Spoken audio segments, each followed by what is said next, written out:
So what is Bing? Bing is like having ChatGPT 4 for free in your browser. So let's dive right into Bing. So Bing is a browser where you can search the web for anything that you're looking for, but here if you click the Bing icon, it brings up the AI chat. Now this is powered by ChatGPT 4, but the biggest difference is that A, it's free, and B, it has access to the internet. Beyond that, you can prompt it just the same as you would ChatGPT. Give me a nice Italian recipe to cook for my anniversary dinner tonight.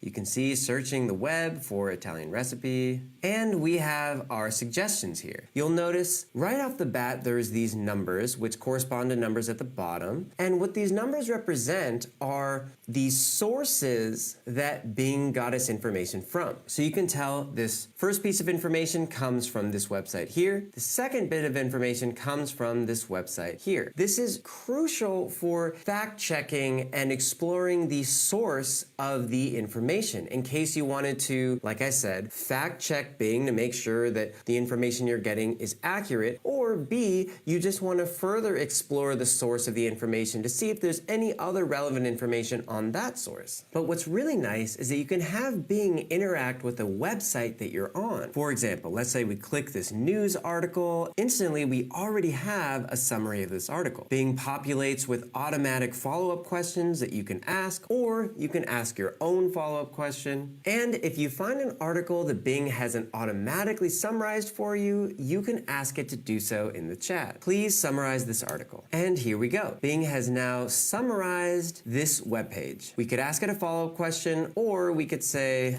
try again, but in 10 bullet points. You'll notice we have 2 of 20 here. Now what happens at 20 of 20 is Bing will no longer remember the information in the chat, which means if you want to continue using Bing, you're going to have to restart a new chat by hitting the broom icon, which will restart for a new topic. An obvious advantage to using Bing is you can search for current information. Please give me 10 attention-grabbing YouTube video titles in the style of Mr. Beast. Now, it didn't quite give us 10, but you can see Bing is not limited to a training cutoff point. So Bing is able to give us some relevant YouTube titles that would be competitive today, which is so important in a very fast-paced and ever-changing environment. We can ask Bing, give me a list of new products I can sell online. And we can see a list of products suggested by Bing, some other interesting links to click on, and where Bing found its information to begin with. We could use the follow-up question, what are the most profitable products to sell online? And again, we have a list of products, some other interesting links, and where the information came from. So Bing is essentially ChatGPT 4 connected to the internet,